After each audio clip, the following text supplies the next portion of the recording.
Hey everyone, my name is Andrew Harrison. You're watching Conversations in Pop Culture, and yes, I am hard to kill. And before I introduce my guest, I do want to remind everybody that this episode is brought to you by Pocket Jack Comics, who have books like Palace of the Golden Princess and White Lily, and you can find their books at pocketjackcomics.com. Awesome books, a lot of female empowerment, beautiful art. Preston Bolter is a good friend of mine, so go check that out. Also, you still might be able to find it in some comic shops, and I do not think you will be disappointed with those books because they are quite honestly beautiful books, and there's some really fun stuff in those books that can get a little risque, for lack of a better word here. But enough about that, because I have with me comic creator Fred Schwartz. So welcome to the show.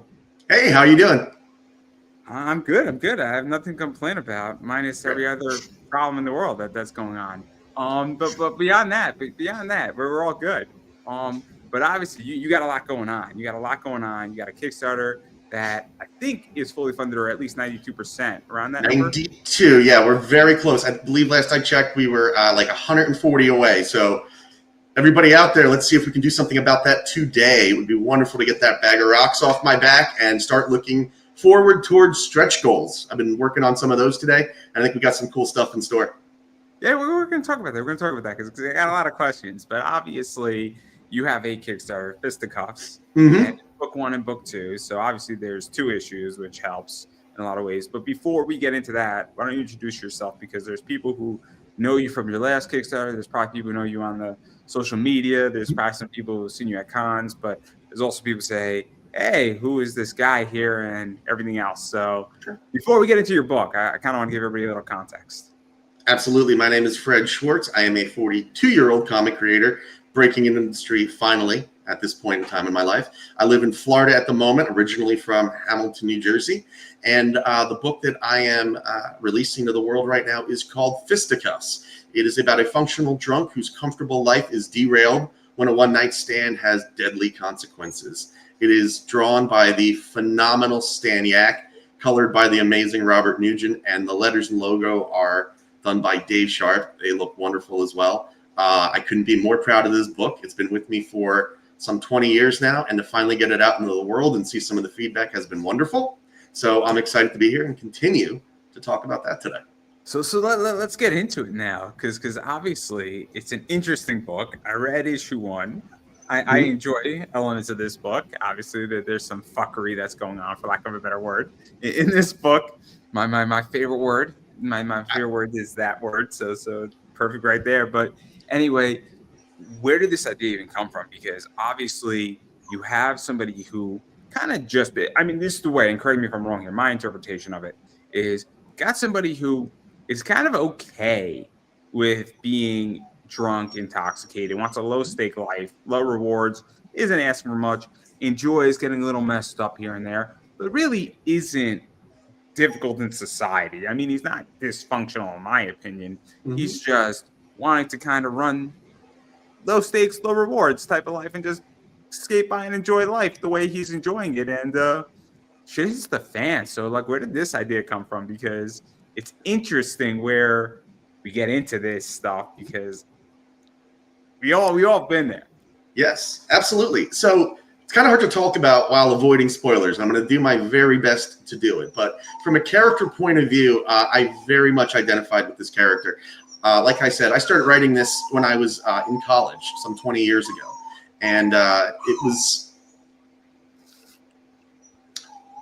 was working on 2 projects at the time. One was kind of like in the style of like American Pie, Kevin Smith, kind of like just a straight up comedy, vulgar and all that stuff.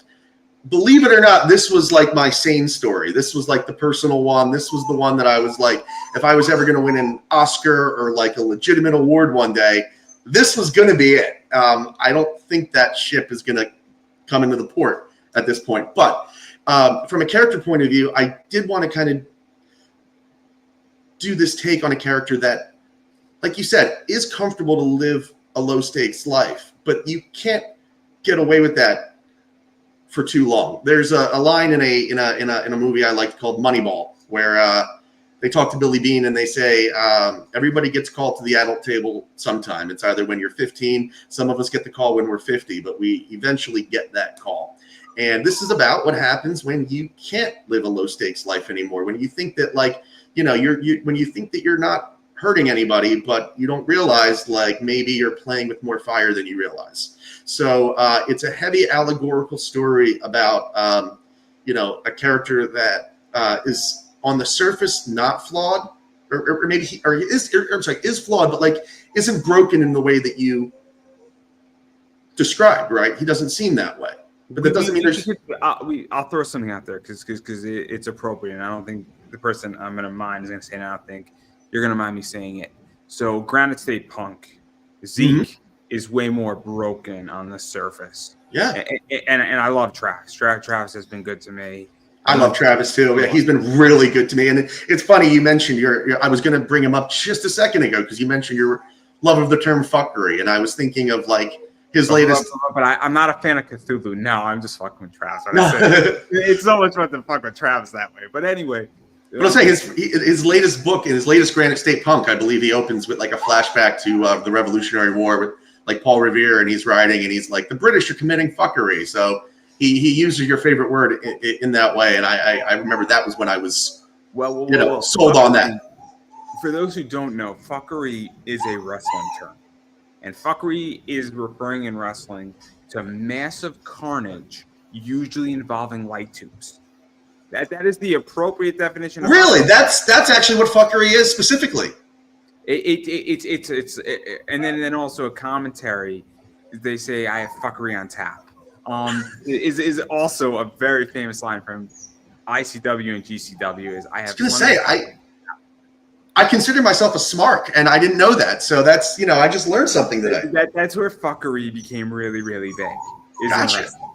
Okay. So for those who don't know that's where it became huge, and it's a wrestling thing. It's not everybody else. But anyway, continue because the reason why I bring this up though is that because this character is not Zeke.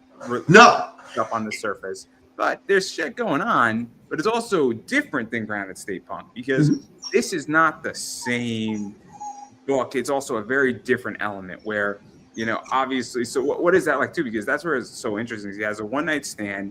He kind of gets powers, and then he has to deal with his inner demons with his powers, and then what to use them, not to use them to deal with his problems, and then I don't even know if he's really dealing with his problems or if this is in his head a little bit. It's a little messy. It's a little messy.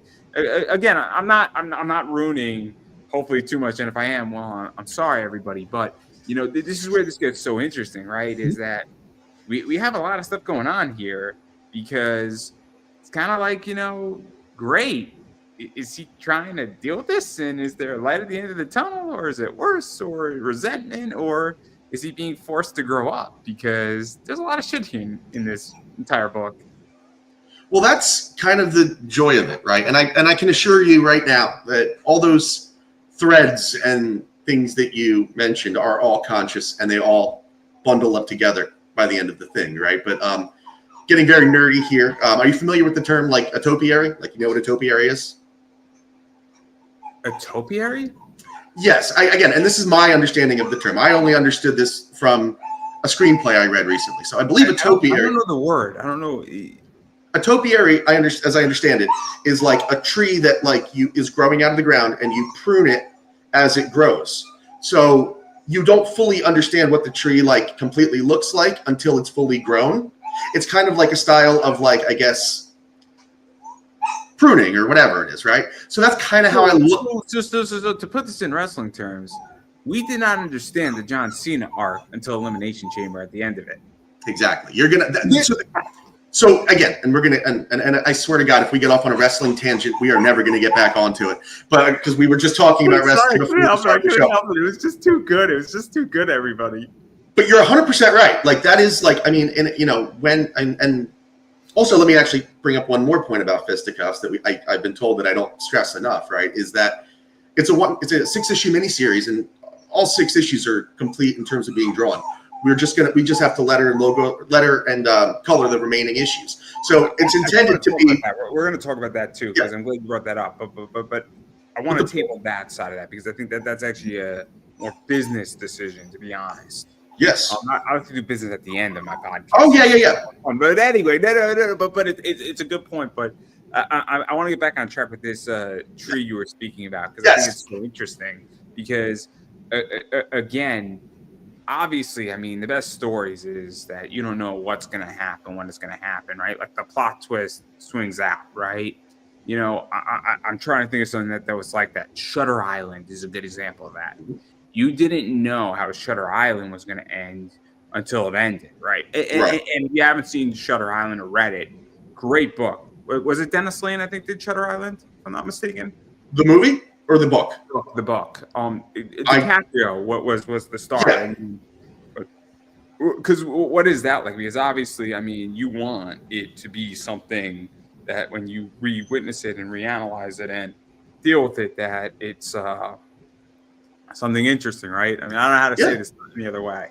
Well, yeah. So the goal is, and I think I hope we achieve, and I think we're going to, right? Is that as soon as you read the conclusion of book 6, like I want somebody to like go back and pick up 1 again and kind of like re-understand everything, because it's funny. The John Cena thing was actually a pretty good analogy, right? It's like you go back and you look, and like all the little seeds were planted along the way. So that's the goal, right? Is that like, you know, when you get to the end and you see how all the dots connect, then you want to go back and like understand that. Like, I don't like to think of like fisticuffs as being like a real like a twist oriented thing. It just unfolds, and when you unfold it and you understand everything, I hope you're able to appreciate everything like back. So there's, and that's kind of like the fun part of it, right? Is that like, even though it's like, you know, it is kind of like a very thoughtful piece, it is still very like fun and you know, has, you know, lots of like vulgar, violent, you know, really kind of like over the top shit that like, you know, this is getting a bit nerdy perhaps, but you know, one of the ways I described fisticuffs, you know, to people was elevated smut. Like when you like, think of the way when you go to like a restaurant, right? And you like a fancy restaurant and you order like a burger and you get like the Wagyu beef and the truffle oil on the brioche bun and shit. It's still a burger. It's just like a fancier one, right? So like, I want the story to be like. Have you seen Hell's Kitchen? Yes.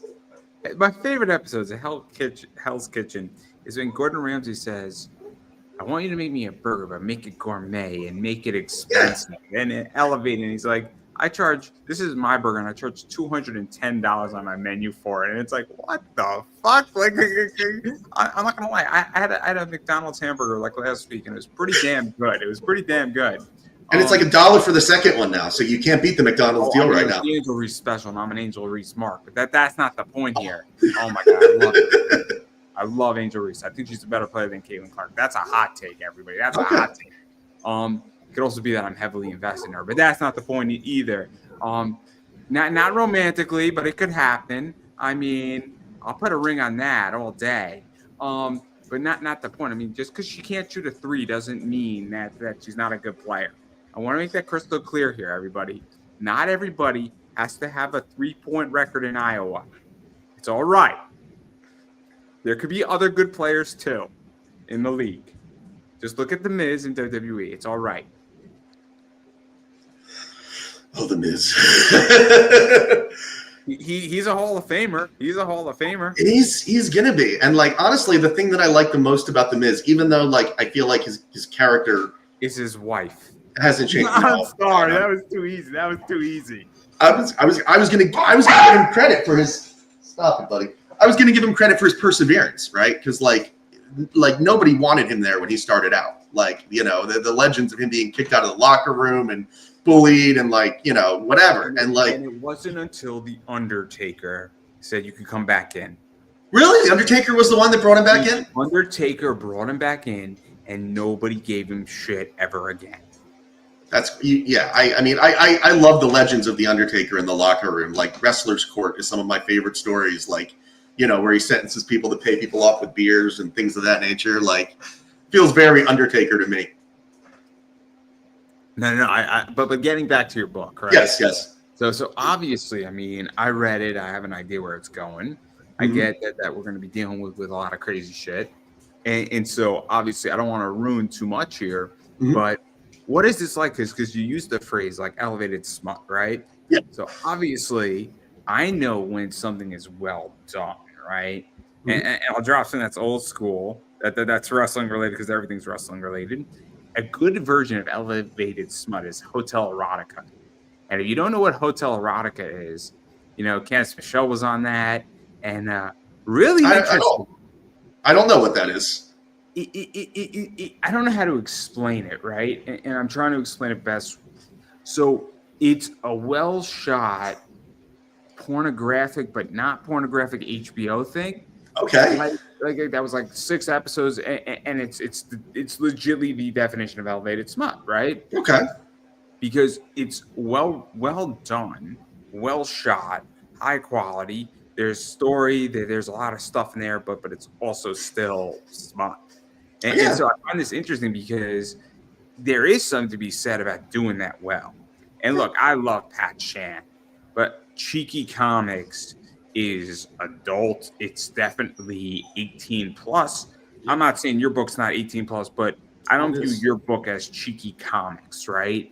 I don't view it as, trying to think of something with Pat Chan that he just did, Private Dancer or Private Dance, right?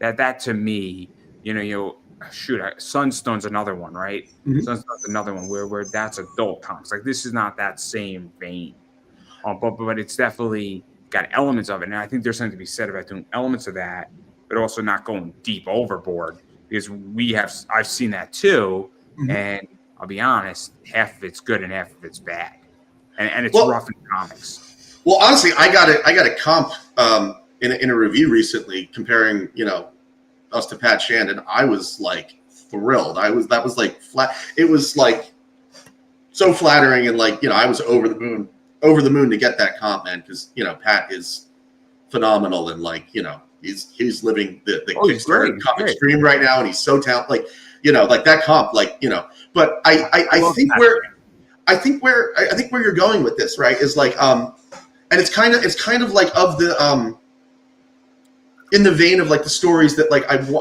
kind of, I don't want to say like emulated, right? But like I would say like it's very much like I grew up, when I grew up, it was like very, I grew up in the 90s. I think I had I kind of was like a sheltered kid, but I think I still had this drive to be kind of like more adult, right? So like I would get that from like when my grandmother and I would like she would let me stay up late and we would watch like Tarantino movies, Tales from the Crypt, horror movies, like all that stuff, all that subversive content. And it's like, I remember somebody made I think it might have even been Ebert and Roper that made a comment about this, how like, or maybe not, because I don't think they liked it. Either way. But like, if you do like a slasher movie and like you approach it well and you think about it and, you approach it artfully, it's like Halloween. But like once Halloween comes out, like there's, a dearth of like, movies that, aren't like as thought out, so they just ratchet up the gore and horror and exploitation. And not that I'm not a huge fan of that, but it's so much more effective when you take the time to like, craft a story. I'll give you an example. So I grew up. I was born in '93, but I'm like an anime kid, right? Right. I've been reading stuff that I should not have been reading. So like some of my first stuff was like Love Hina. I'm like 11. I'm reading Love Hina, and I probably shouldn't have been reading that, right? I was watching Outlaw Star when I was like 8 or 9. Should not have been watching that, right? But also, I turned out fine. But also, once you get to something really gory, like Afro Samurai, I caught later, right? When I was more like 14, 15. Once you get to Afro Samurai, which is extremely gory, if you want to go to the next level, it starts having diminishing returns. And I think that's where things get complicated, because we look at a bunch of companies, and I don't mean to put any of them down, but like there's a bunch of companies that they have to keep raising up the elements of, I guess, gore, nudity, extremities. And I'm like, wait a second, like we're losing a lot of story here. And at least in this issue, I don't feel that in your first book that we get a little bit of that in there, but we don't lose at least a core story element, right? Thank you. Thank guidance, you. Right? Like it's kind of like you have the bumpers on in bowling, right? You're going to hit pins. And I don't mean that as like to be dismissive, but you're not throwing a gutter ball. But like I look at other books and I'm like, there's some gutter stuff, like balls being thrown deep here. And I think it's a real problem in comics because I get that people want to see extreme nudity, but there's also lack of story now. And this is where I think it's so interesting, right? Well, Is thank that you. book. I'm glad that it, that fisticuffs kind of feels different, but that's, I think too, that's like a matter of taste, because I've had people that like have read, my book and, thought it was, the, not artistic or whatever you want to call it and stuff. And it's a matter of taste. And you just got like, part of it is like, as a creator, like I just kind of learned to like accept that and accept that, like, I think we were talking earlier, like I'm not going to try to convince anybody. Like, if you don't like, something about the book, cool. Like, it's not for me to, like, I don't have to be right. Like, somebody else will like it. Right. So I think that's just kind of like something that like I had to learn to be comfortable with, is like, just let it be what it is and do it for the right reasons. Let's actually talk about that too, because I think that's interesting, right? So there are people who do not like what I do on my show. Okay. There are people who hate my show. There are people who said very mean things about my show. And this is my response to all of that. If you don't like a person I interview, because whether it's political, you don't like them, you just have a personal beef with them, because let's be realistic, people have problems and conflicts with each other, or you don't like anime, you don't like voice actors, you don't like wrestling, you don't like adult stuff, then don't watch that interview or don't watch my show, right? Because I can't please everybody. Or there's people who hate each other, and I've had legitimately them on back to back, and I'm like, I'm sorry that you don't like this person. If you don't want to ever come on my show again, I don't know what to tell you. Mm-hmm. There are people who've had business issues with each other, who they used to work together and now they don't. And I'm like, well, I'm still friends with both of you. I'm just never going to have both of you on at the same time. Yeah. And if you have a problem with me interviewing who I'm going to interview and asking whatever questions I want to ask, well, that's on you. Mm-hmm. Because I can't please everybody. So, like, what is that like? Because I think that's also a problem. Or maybe it's not a problem, but, like, I think at a certain point you have to come to the realization, if you're creating anything, that there's going to be people who say, I hate what you do, or I don't like it, or it's not my cup of tea. And hopefully you have a good enough idea or enough of a fan base, or like me, I just don't care if you like me or you don't, and I'm going to continue to do it and hope for the best. It has to be one of those three, right? I mean, so like, and I think that's a big problem too, is that you're not going to be able to please everybody. And I'm somebody that like grew up, and to some degree still am, like, incredibly self-conscious, right? I think we all have that like desire to be like liked or, appreciated or whatever it is. But like at a certain point, like you got to realize like, I'm this person, right? And like, if like, like you can, there's something to be said for trying to be like, get along and be like cordial with people and stuff like that. But at a certain point, like if you start like kind of changing, who you are, like then you've lost already, then they're not, so again, I'm just happy now that like, to put this book out and like let the people that like it find it and enjoy it. You mentioned something, and I'm curious about this as well, is that I agree in which I wouldn't even call it cordial personally. I'll call it professionalism, right? Mm-hmm. So I try to be as professional as I possibly can in situations. Mm-hmm. So if I'm in the room with somebody I have issues with, but I'm a guest on somebody's show and so are they, I'm going to be respectful of the show unless they start personally attacking me, then all bets are off. Because it's just the rules of war. It's one of my favorite books is Brett Easton Anderson. Or Brett Anderson, I forget. He wrote Rules of Attraction, and it's a step off of that book. This idea, but I show people as much courtesy as they show me, and so I am professional to the degree that you show me professionalism. I don't know if it's cordial, right? Because you're not going to change my beliefs on something. Right. So, for instance, I find, and I'm very open about this, I find that full nudity on a comic cover is the weirdest thing in the world.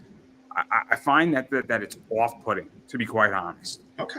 I don't need to see a woman's private parts or a dick on a comic cover. No offense. I can go on Google and see the real thing if I wanted to. Like, I don't need to buy it either because I could get it relatively cheaply or free for that matter. like I find it off-putting, and I've been very vocal about that. You're not going to change my opinion on that, and I'm not going to not state my professional opinion on that, even if that's your thing and you were the inventor of that concept, right? Yeah. I'm not going to tell you not to do it, but like I think it's interesting because, again, I don't know if it's cordial, right?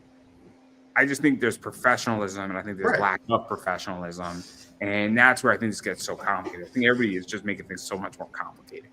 Well, I mean, I'll take. I was talking about like just in general, right? Because like like definitely professionalism in a professional setting, but like I'll give you an example.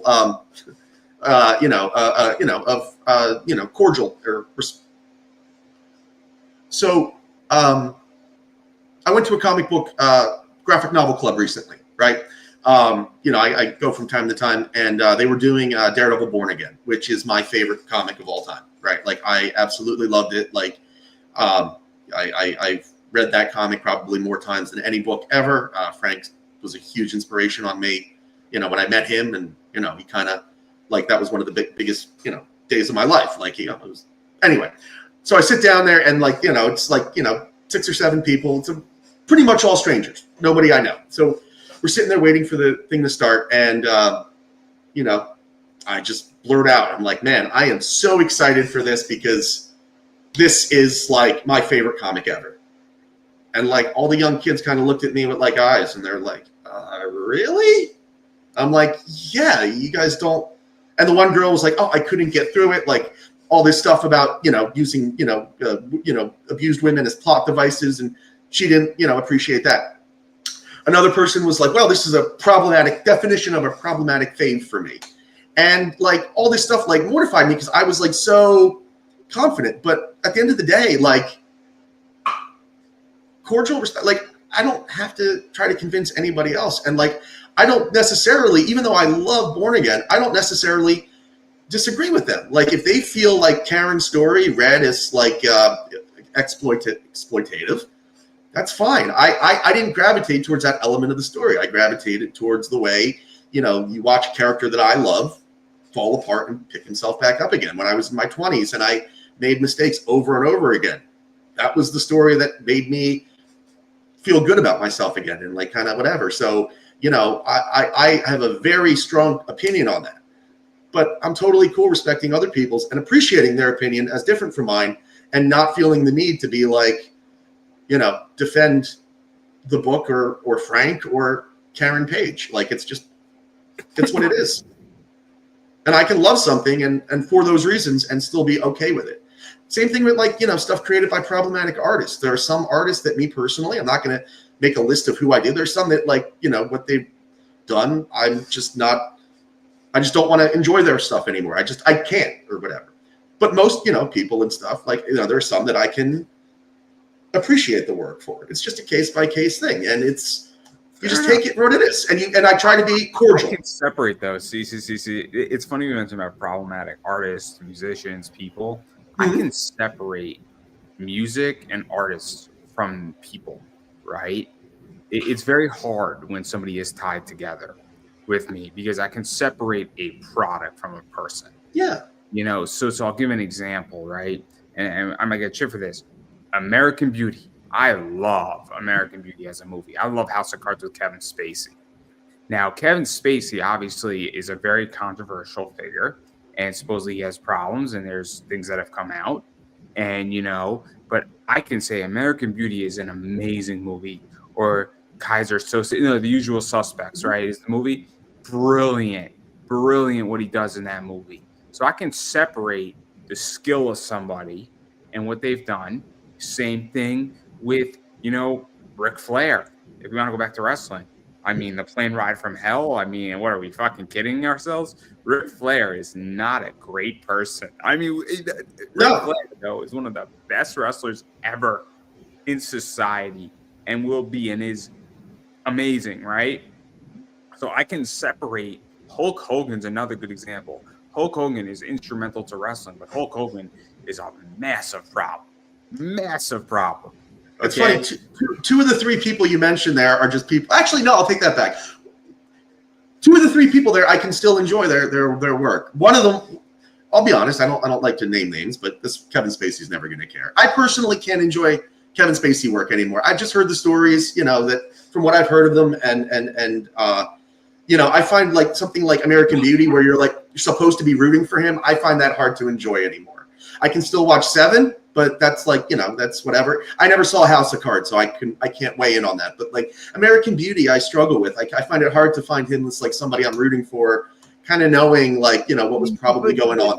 I'll convince you about American Beauty, right? The reason why I like American Beauty is American Beauty is great because we get the serious elements of it, we get the comedic elements in there, and I just think it's such a skill what he's done. It's a fantastic movie. I loved it for years. I just don't watch it anymore, and it's not like I have a grudge against it, or like I don't go to bed at night like cursing Kevin Spacey for ruining it for me.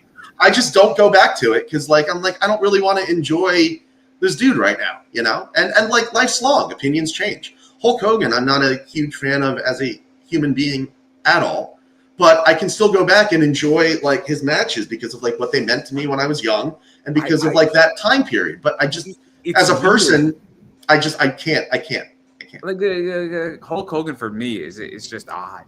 Where I wasn't a Hulk guy. Like I came into wrestling late. I came into wrestling when I was like in high school. So like John Cena is like the guy. Like I came in and John Cena was facing Edge. So I came in during that era. So I came into wrestling really late.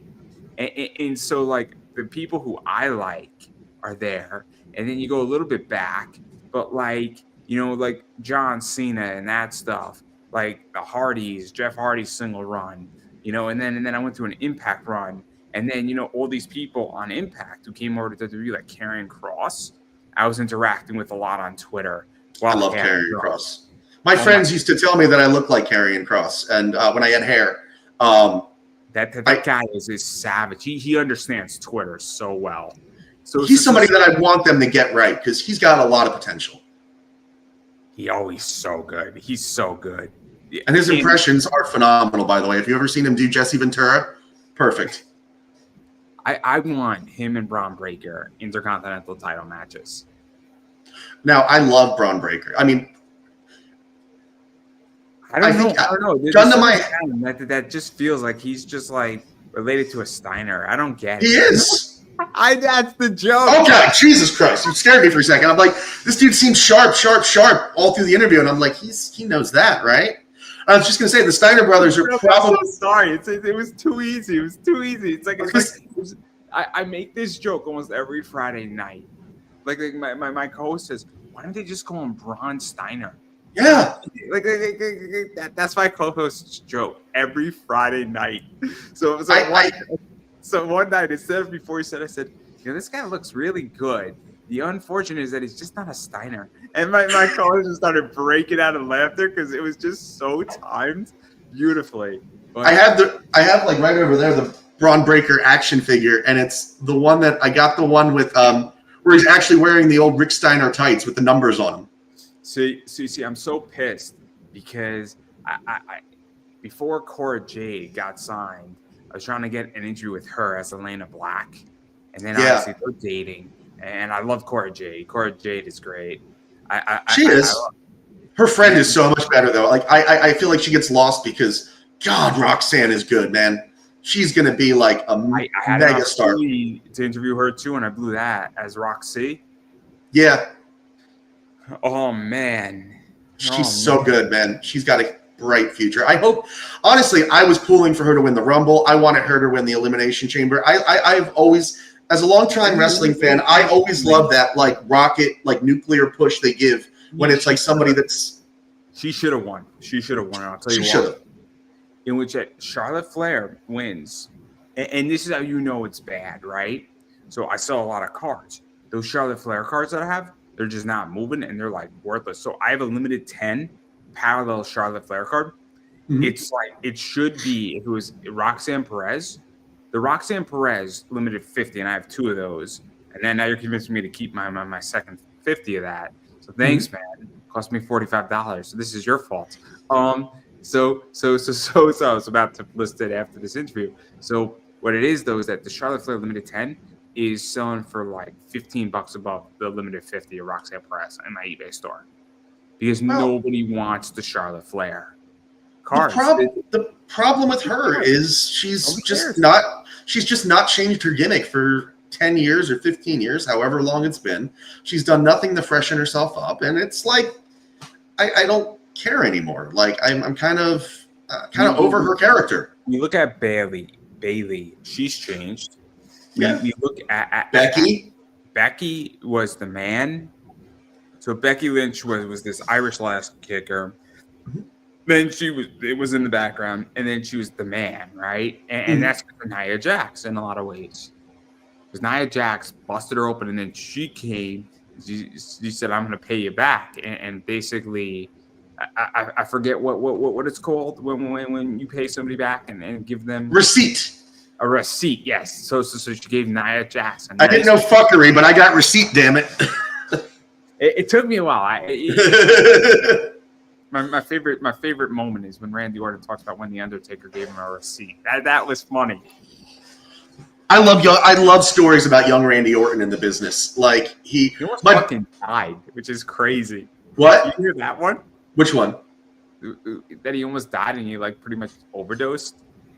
Oh, I've heard he was, pretty bad. I mean, I don't know about like him almost dying, but I'm glad he didn't. I love Randy Orton. He was like rushed to the hospital and he was overdosing as like a young wrestler in his like first year or like his first 18 months. Okay. Nobody knows this story.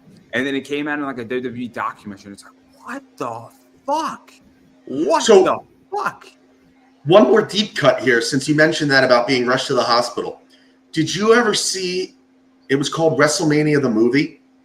It was a bonus feature on the WrestleMania 20 DVD. Do you know what I'm talking about?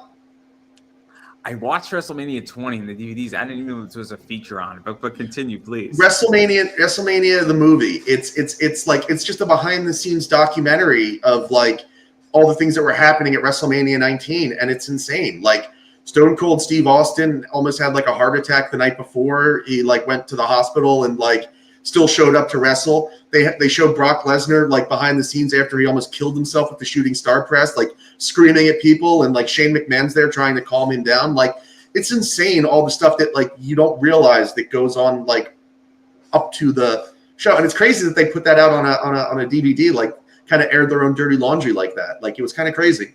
But if you get a chance, if you ever find that DVD, it's a wonderful feature. I can't find it anymore. Oh man, I don't want to go find it. I want to go find the special. It's got to be somewhere. I mean, I just want the special. Like, like it was like I think villains on like Peacock, and and this is the Randy Orton episode. And he's talking about how he almost died and how he was like rushed to the hospital overdosing. It's like, oh my god, I gotta fucking stop this shit. Do you know who the fourth? You know who the fourth member of Evolution originally was? I have no idea. It was like Mark Jindrak. And they actually have like footage of like when they did them in the limo, like walking towards the camera of like Flair, Triple H, Orton, and Jindrak. But the problem was Triple H said those two together, Jindrak and Orton, were like two fucking children that drove him nuts, and he couldn't put up with the two of them together. So they ultimately chose Orton and said Jindrak can fuck off, and they replaced him with Batista. So if you go back and look, there's actually footage of like the four of them walking from the Tron video, but like in the Tron video, they cut it off so it's only the three, so you can't see Jindrak. It's pretty crazy. It's crazy. That's crazy. There's so much WWE stuff. I could do WWE with you for days, sir. I love WWE. I mean, Maven now has a comic coming out. Who? Maven. Really? Yes, he has a comic book coming out. My favorite wrestler right now, though, is Stevie Richards. I love Stevie Richards. Wait, you said that right now in 2025? Because his podcast is so good. I always loved Stevie. I was an ECW guy. Big Stevie, cool, man. I loved him. I thought he was great. He is my favorite wrestler because of his podcast. Because he is so honest and so good and explains so much about the business. And he makes it so that if you're brand new, know nothing about wrestling, you can understand how insane it is, this business. And it's great because he doesn't make you feel stupid, but he also gets you at a ground level and then brings you up in the same episode. And it's a real skill to make somebody who is brand new knows nothing about wrestling, and like this is what me and my friends do. So we watch the Big Four together. So we watch Royal Rumble, WrestleMania, SummerSlam, and Survivor Series. Sometimes, because Survivor Series is complicated when it comes out, because Thanksgiving is always complicated. Yeah, but we of course. watch the main four, and they don't know anything about wrestling. But I'm like, hey, watch Stevie Richards or watch like Busted Open like a few days before, and you're gonna get an idea what the hell's going on. Busted Open is Bubba Ray, right? It's Bubba Ray, and then it's a few other people. So like Mark Henry comes on a lot, and a bunch of other people come on. But it's great. I always like Bubba Ray too. I was always a fan of 3D or the Dudleys or whatever you wind up calling them now. But I thought they were a great team. I didn't know apparently they didn't like each other in real life. Is that true? I don't know though, but I think they own like businesses together, which is crazy. I heard that like that's what I heard was like that they could only like they only worked like in a business sense. They did not like each other. Again, I don't know. But that's what I heard was that they were not the best of friends, but beyond the business side of it, which is fine. Crazy. Some teams function like that. That's crazy. Yeah. I mean, look at our Truth in the Mist now. My friends and I used to do that too, by the way. We would meet for the Big Four. We had a tradition that I absolutely loved. I miss in New Jersey. We used to do, it was called Crabber Slam, where, we'd boil crabs for SummerSlam and like do the show outside and stuff. It was a lot of fun. I miss those guys. Shout out to my friends, the Hossies out there. If they're not listening. They don't care. My thing is that there's a game on Kickstarter. Get drunk while watching wrestling. Oh, God. And it's a card game, right? So they did. So this company, I think, did like football. I think they did baseball. Mm-hmm. I don't know what else they've done, but it's great. It's like a $25 Kickstarter for one card set, and it's great because they've got cards and they're like in play cards. So if somebody else uses your wrestler's finisher, you'll have to take 5 sips. It's great. It sounds like such a fun game because the point of the game is to keep you engaged, but also to get you drunk with your friends. Dude, you would have been shit-faced after like last night's cage match, man. That's all they did was like each other's finishes back and forth. Mm. That would have killed somebody, man. But yeah, it's great. You say like, that's really cool. Like, I love that like aspect of like, the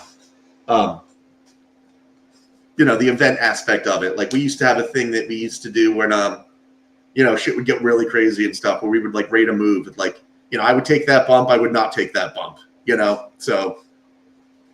That's wild. But I want to get back to your book. Yes. We could do wrestling forever, but God, yes. I mean, I have the WWE book. I have the book that there's 3 of them in the world. And I am not in my basement today because my foot's killing me. Mm-hmm. I had to work on my foot today, everybody, so I don't want to get into it. But they had to remove some calluses and some other stuff.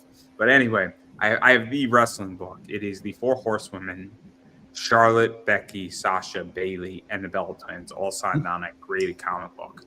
Really? That's really cool. There's 3 of them in the world. It's WWE number 7, Women's Revolution, San Diego Comic-Con, and it's a very expensive book, to say the least. The way it was got, by the way, is that you had to buy the book, I think, at the Marvel booth. Mm-hmm. It was a boom book. And then Marvel, I think, was hosting the signing.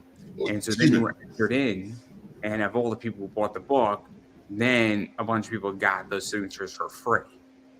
I think I remember around that time that came out, that because you mentioned it was a Boom wrestling book, right? They had like connecting covers that formed a ring. There was those 2 that the one for the Royal Rumble, and then you had a special one that was for the con. This one was at San Diego Comic-Con, and it was Women's Revolution. Yeah. So they had a female artist to the cover, and then they had all 6 of those women signing the book. But you had to enter an auction. You had to buy the book for like $25. And 3 people were smart enough to bring CGC to it. So there's only 3 of those books in existence. That's cool, man. They're all 9.8s. That's awesome. That's very really cool book. Very expensive book now. Yeah. The books that are not graded trade for like $1,700. Okay. So imagine what a grade. Whoa. Jesus. What does grading actually like mark up by, you think? 3 times, 5 times, 10 times? I think on that book, I think that book's like $3,500 easy. $35 to $4,000 because. But you're never gonna par with that because like that's like such a fucking story behind it that like you I, never want to. I didn't get it. I bought it dirt cheap. I bought that book for $250 graded. Really? This is Damn. what happens. Let me explain. The market was soft, right? This is what people don't understand, right? The market was really, really soft, right? Yeah. So when the market was soft, I was having a shitty day and I was in a bad situation. I came into a little bit of money and then it was just raining and I was horrible. And so I came to the conclusion, hey, I got some money here. It's not all that much money. Person started off at 600. I bought my Sasha Banks and my Alexa Bliss from the same guy, two all graded signed books. And I just waited and I made an offer and he accepted. I said, well, I guess I got this book now. Yeah. I like what it's worth. That's how collecting is. I mean, it's like sometimes you get, you know, like you said, soft market. Somebody's trying to unload some stuff and you get a deal. It's amazing. I knew. I thought he was going to count me at 300. I would have taken 300. But you start low. You start at a number and then you work from there because I'll just get to know you got 4 more offers, right? I wasn't going to fight over $50 because $50 in the long run doesn't mean jack shit. I also love the book, right? Yeah. Super cool, right? But that's why that book is cool because dirt cheap book, awesome story, and that book's not going down in value anytime soon. And I like get you it. said, 3 of a kind, like that's insane. That's going to hold value for a while. Oh, it's awesome. It's awesome. But I love the book. It's the WWE book. There is nothing like it on the planet because you have 6 of the arguably the best women in wrestling history. Yeah. I mean, the only other 2 that are not on that book is Stratus and Trish and Lita. Yep. That's it. Yeah. I mean, and maybe, and obviously there's a few other women like the Fabulous Moolah. Those obviously, but you're not going to get that because they're dead. So you know. Yes. Yeah. So, but my point remains the same, right? Super. But I do want to get back to your book because I think that's one. I want to dive into some of the business stuff. So you mentioned something that we tabled earlier that I think is interesting. Is the whole book's done. Yeah. So what is that like? Because I'll tell you a fear of mine, right? On indie comics and Kickstarter is that when somebody puts out an issue 1 or 2, is there going to be an issue 3? Because, and feel free to correct me if I'm wrong here, but this shit's hard. Hard. It's exhausting. There's a million things that could go wrong. You're also pushing out every quarter, if at best, right? Every quarter or every 6 months. So maybe if you're lucky, you push out 4 books of a series a year, but more like 3 or 2 or even 1. So I don't know when somebody pushes out a 1 or 2, is there going to be an issue 3 here? Because how deep are you committed to a project is where I'm going with this. But if it's already done, you're committed, right? Yeah. So, and I think that's actually really, really important for people to understand. And so what was that like for you? Because that's a huge capital requirement. That's a huge amount of capital you have contributed, and you're now committed. I mean, there's something to be said when you have skin in the game. Yeah.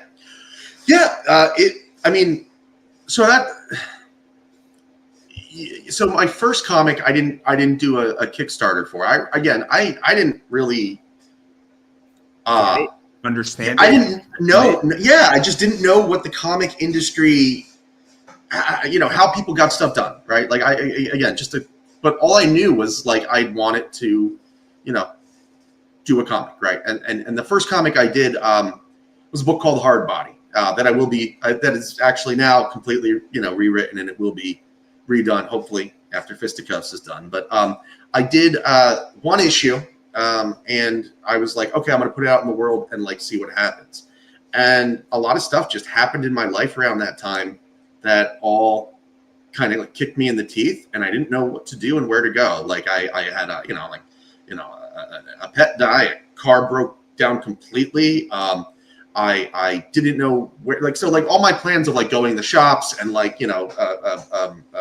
building it organically and doing all that stuff kind of went away. And I didn't really know how to promote things online, and it just kind of dried up, and I didn't really want to do that again. right? Like there's nothing more demoralizing than doing a book that got some really good like feedback and stuff, but it was just one of those things where, I didn't align. It didn't align. Yeah, and it didn't click. So, I mean, sorry to interrupt you, but yeah, I've been in situations where I just had an alignment go well, right? And then also I've been in situations where everything has just gone to shit. Well, this book is 100% alignment going right? Like it was, I had some money, like, sold a bunch of stuff, had some stuff set aside to do a movie. COVID happens.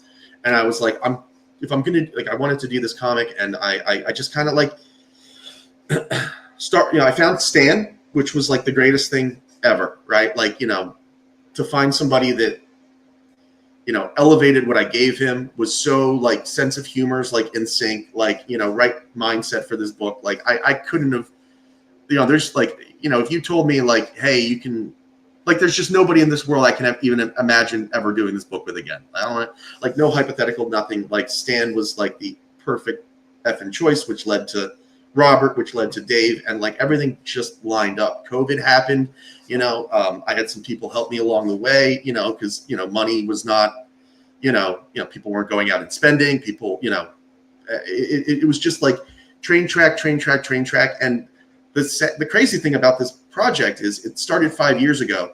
I think we've had the book drawn for like 2 years now, like completely. And it was just kind of a thing of two. Right? There's a lot to break down. So yeah, go ahead.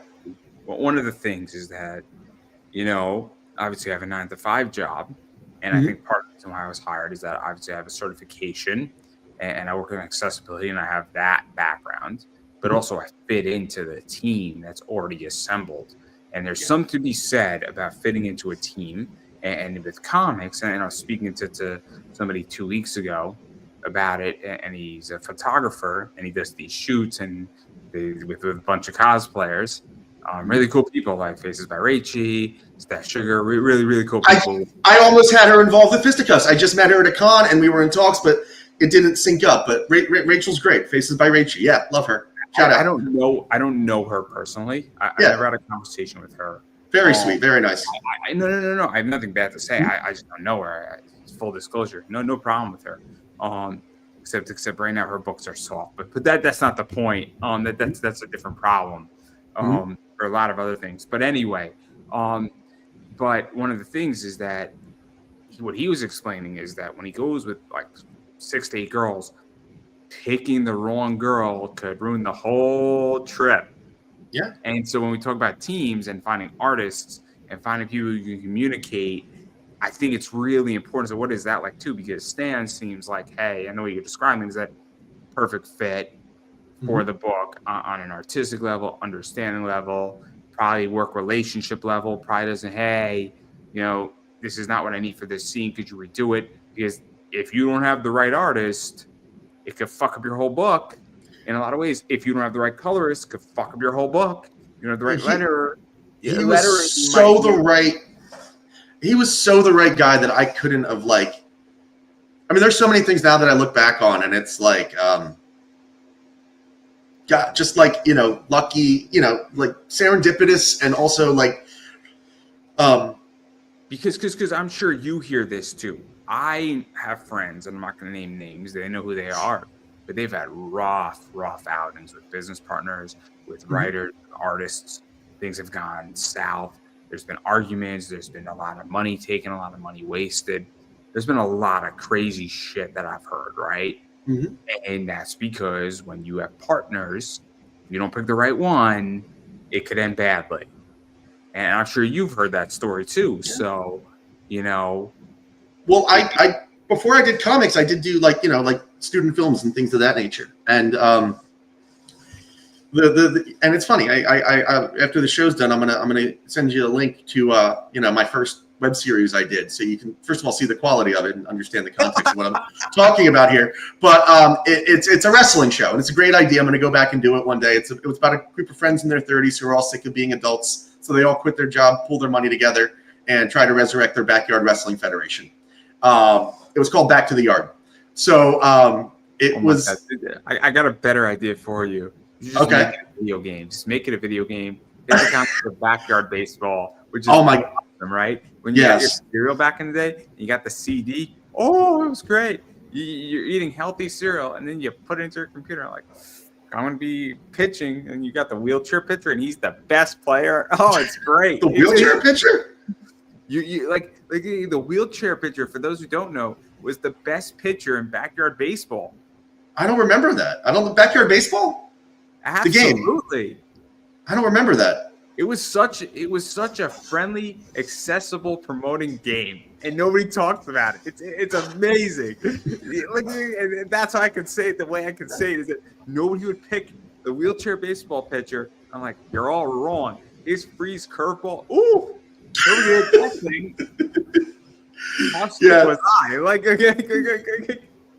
but to my point, because otherwise I'll wind up talking about this wheelchair guy all day. But like you watch those things, and it's like a lot of the mistakes on that are out of my control, and a lot of them were under my control, right? Like, I mean, we kind of shot like a first or second draft, and a lot of it was not under my control because it was like we no budget, no nothing. The first 5 episodes, I was like acting in a lot of the scenes, and I can't act. And I had my partner was like running camera and holding the boom mic and like trying to, I mean, it was a mess, right? But the point is like, when you're lucky enough to get somebody that like takes what you did and elevates it in the way that all 3 of them did, like I mean, that's like the greatest blessing of all. Like, and that's the thing about like, that's the thing that I find like so kind of like cathartic about like Fisticuffs is like I think it's gonna go well. Like, I really think it's a good story, but like I feel like if for some reason like it didn't, like like there's not like a fatal flaw that I can point at and be like, oh, that's where I screwed up, because like I'm like so proud of the art side of it. So like if people just don't get it or it doesn't catch, oh well. But like from like a piece of like work and stuff, like I kind of just always wanted to have, it's weird. We kind of like emulate like our heroes in a way, right? So like, when I first started, like one of the first people I wanted to be like was like Kevin Smith, right? And the idea that like he did Clerks, right? He kind of like shot his shot and put it out in the world and saw what happened. That's kind of how I saw like Fisticuffs in a way, right? It's kind of one complete story that I believe in, and like what happens, happens. And I'm proud of that. See, it's interesting, right? Because you're also fully committed, right? Yeah. So I'm fully committed to this for another year, at least. And every year I want to fully committing, and I've been doing it for a while. My show, but I'm also fully committed to a lot of other things. Like, I'm fully committed to the business I run, and we're going to see where it goes. And obviously improvements happen, but that's where I'm at, right? And I think there's something to be said because a bunch of people do not fully commit to their book. Where they'll commit to an issue, they'll commit to another issue, they'll commit to another issue, but they're going issue by issue by issue. And I've had this conversation, and I said to somebody once, I said, you should offset print your book if you are fully committed. You should go and take the leap of faith and drop $2,200 to print 3,000 copies of your book. Now, because unless you're willing to do that, you don't believe in this the same way. You're not willing to die on this. Like, I'm willing to die for my business. I've said this openly before, and I'll say it here again. I have no problem taking $60,000 worth of cash, setting it in my living room, getting a bottle of lighter fluid, and lighting it on fire. No problem doing it. I've already done it multiple times. Wow. And Dude, next time, just give me the 60,000 and like no, metaphorically. It's a metaphorical fire, and then I'll take the literal cash. I'm not saying you should take 60 grand and burn your money. In case I'm kidding. Didn't get the metaphor. No, I took it to mean that you literally did that, and I'm just saying, like, I'll take the cash and we can just light a fire. Yes, I know. I get you. I mean, I didn't know how to toast my marshmallows any other way, guys. But the point that I'm making and why I say it the way I say it is that when you make those decisions to say, I'm okay with losing $60,000, then you become at a different level. And I think, but I'm not saying you got to drop 60K, but like, this is where if you believe deeply enough in a project, then you should offset print your book. Because then you should tell people, hey, look, I printed 3,000 copies of issue 1 because I am so damn confident in it, because that tells me now as a backer that you believe in it. Because if you don't believe in your project, then why should I back your project, right? Yeah. I mean, there's Absolutely. something to be said about that. I am willing to die for my eBay business, and I am willing to die for this show. And I've gotten interviews because I've explained that to people, and people are like, "You're gonna die for this," and I'm like, "Yes." And then people are like, "Okay, this is now you going the extra distance, and you're willing to do whatever it's gonna take." And there's definitely a different mentality, and I think there's something to be said when you say, "Hey, look, I'm gonna throw a number out there. Is 8 to 10,000 a relative number for the art and everything that's been pumped into this?" No, well, it's more than that because we, all the 6 issues and stuff. But yeah, the point is a different way. Let me put it a different way. Did you pump in? So I'm going to put this nicely, right? Mhm. Could you buy a car? Could you buy a Honda Civic? Yeah. Money that you pumped into this. Yeah. Process? Yeah. I mean, again, I don't know how much a Civic costs, but yes, that sounds about right. And I'm not saying it as a diss, right? Mhm. What I'm trying to get is I'm trying to get people to understand, okay, now real money is contingently involved. Yeah. Because if it's only $3,000, I can make I've made $3,000 in 6 weeks. Exactly. Yeah, before. I mean, and it's also like the other thing that like people, say, and it's one of those things that like, you say and you hear people hear all the time and you don't resonate with it. And that's that, like, people say, and it's true, you're not here to make money. Like, obviously, like, you hope you do, but like the point I'm making, like, there are easier, like, if I wanted like a car, there are easier ways to, like, I could have literally just gone and bought a car. I would rather, I would rather do this, and hopefully that will fund the car later on. Like, this is like the most, if you have a shopping list, right, or a Christmas list, right, like, this is the only thing.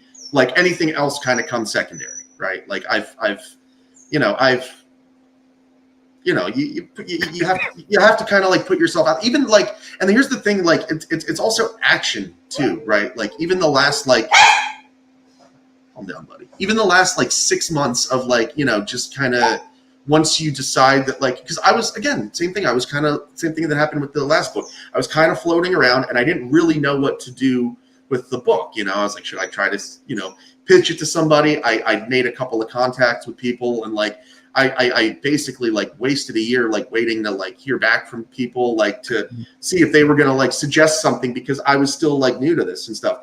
Once I committed to like, and this is another thing that people talk about too, one of the best things you can do to help yourself is give yourself a date. Like, just be like, I'm going to do it on this date. Because, you can like walk around forever and you're like, hey, I'm doing this thing. And like, you try to get people excited, and then you gauge your excitement on their excitement. And it's like it's like this thing that like never fulfills you until you actually like, take the steps. And like the last, until I finally like 6 months ago, or actually, yeah, like maybe like 8 months ago, decided I'm going to learn how to do this. I'm going to do the steps and whatever. Like, that's when like I was like emotionally committed to it too. So yes, financial commitment for sure. Let's talk about that too. Let's talk about that, because there is a point where you got to fucking just do it, right? Yes. I mean, that was actually the best advice. Some of the best advice I got was from Chad Perkins, another creator. That guy, and his Inside Out. How dare he? And his like, squid porn. Just kidding. I love Set the Hook. I loved it book too. I was raving about it, man. Like, I didn't even read that. Like, I have so many things to read that I'm terrible at. I love it, but like what he's like, I was like stressing. I'm like, oh, with the Kickstarter, once I got into it, I'm like, do I have enough followers yet? Do I not? Like, how long do I wait until whatever? And he told me that like his experience was he hit a number of followers and he felt like he was kind of like stagnating there. And he was like, if I obsess on like getting more numbers, I'm going to lose the people that I already got excited. So it just kind of like, he just kind of went on feel. And like, eventually I just got to a point where I kind of felt the same thing. Like, once I heard him say that, and I felt the same way, I was like, I'm ready now. you're bringing up a good point. So Mhm. I used to do all these anime panels, and one of my favorite panels is how to get into podcasting, right? Mhm. And what I said is, I said, great. Here's what you got to figure out, everybody. Do you want to have an interview show, a talk show, a curated show? What do you want to do? That's your first step. Your second step, before you do that, you should research. So you should watch political stuff that curates, political interviews, regular interviews, Larry, King, Barbara Walters, all that stuff, or curated shows, talk shows, hangouts, whatever you want to do, right? Then look, your first run out, your first 10, 20, 30 are going to suck. It took me 50 interviews to finally feel comfortable. That means 49 people had to suffer. They had to suffer for me. The first 10 were really rough. We were speaking off air about Eddie Kingston, and that was like number 15, and that thing was rough. Great, good interview if you break it up and cut it up into pieces. But it took me a long time to figure out how to get good at this. And then I moved from doing pre-recorded to going live. And I got to say, the first 10 live were rough too, but they were a lot better than the first 10 that I ever did. Now, you got to remember, I had some big people on in the first like 15 interviews that I've ever done, which is crazy. And how the fuck I pulled that off, I'm still bewildered. But the point I'm making is that what I say to people, I say, look, you're going to suck. Yeah. So, and you have to learn that. And you know what? And the thing is, you're going to tell yourself that you're the exception. Not me. No, I'm going to get it. Like everybody else struggles. I'll get it. No, that's not the case. That's why I brought up Back to the Yard. Like, because even though like Fisticuffs is only like my second comic, you can go there and look and see all my struggles are like right there. And I wear them because I still like it. Me, when they watched it, they said, you didn't struggle to get big guests in your first run out. That wasn't your struggle. That's what people struggle on too. That wasn't the problem. The problem I had was that I just needed repetitions. I needed just repetitions. Yeah. And I'm night and day now because I'm now comfortable. I also don't care what people think anymore, which also helps a lot. But the problem wasn't getting big guests. That was the easy part. I just asked when nobody was asking people. They were like, yeah, come on. That's the funny thing is like it's always the part of it that like you didn't expect, right? Like, that's the hard part. Like you always imagine that. Calm down, buddy. You always imagine that like there's a part that like, that you would be like good at and like or natural at. What? Come here. Oh. I think he just chewed a hole in the he chewed a hole in something. There's stuffing coming out of something. I think he just chewed a hole in the recliner.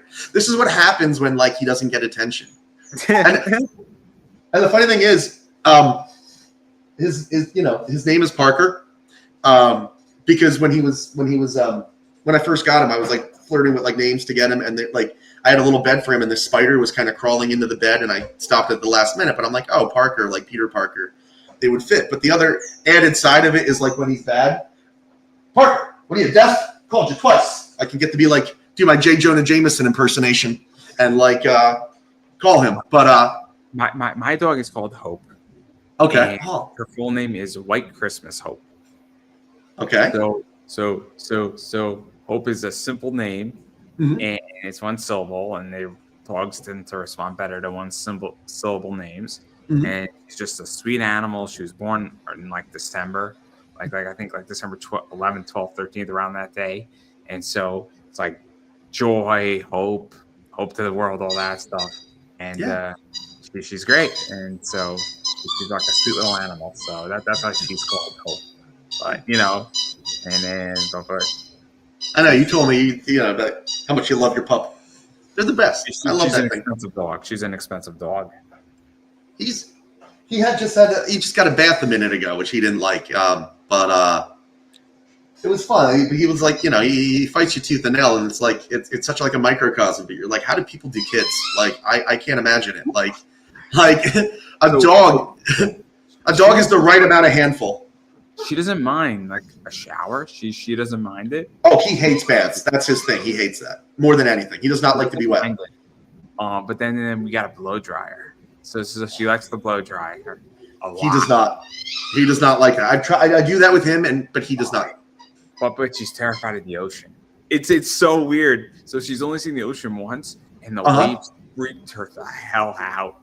Like they freaked her out because they're coming and going, and she was like, "Daddy, pick me up." Like that's what she was like. I've never seen her like that. I thought it was funny. They're the best, though. I mean, that's like their connection. Like that's.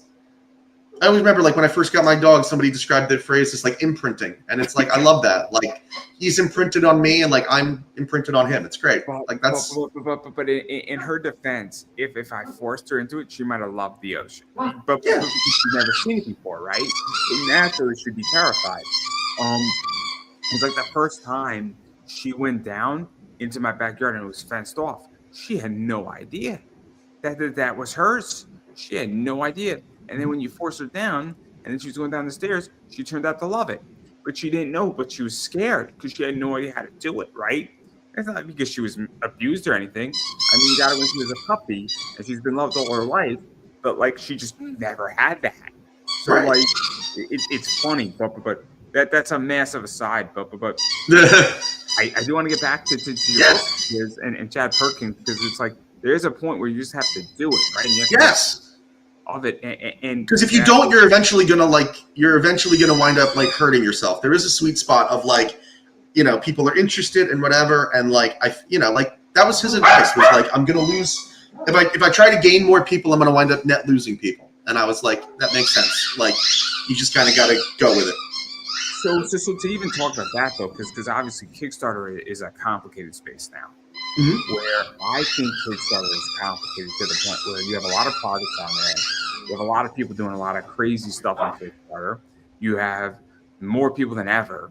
And what is that like? Because I think it's harder than ever to navigate. Yeah. Because there's so many good people doing so many interesting projects. And I'll be honest, right now it's tax season for me. And it sucks. It sucks. And I'm just burned out. From Kickstarter, I'm burned out from a lot of stuff. I'm burned out from comics, to be honest. Yeah. I'm taking a break economically from all this stuff, too. And so what is that like, too? Because I think right now, not to get too political, but the world is kind of a scary place right now. And there's a lot of uncertainty. And I know a lot of people who have a lot of fear. Me and my coworkers were talking about this yesterday, about the stock market. And the people are just stopping doing something. They're keeping money in cash and they're not spending. And then on top of that, you have way more products than ever on Kickstarter, crowdfunding, Zoop, whatever you want to call it. And then you also have people saying, look, I don't know where things are going. And I'm not so gung-ho on this. So, like, I think it's a tricky space. And I did a Kickstarter a while ago, and it was tough for me. So. Yeah, I will give you more information as I have it, as this is like really my first Kickstarter. I'm trying to learn the ropes and figure it out. But, I wrote about this in my newsletter because, and we talked about this, right? Like I could very easily I have a tendency to drive myself crazy with like worry and stuff. And like the weeks leading up to the Kickstarter, that's all I was like, anytime there was like a blurb on the news, I'm like, are shipping prices going to go up? Are people going to be discouraged or whatever? But I wrote about this in my newsletter.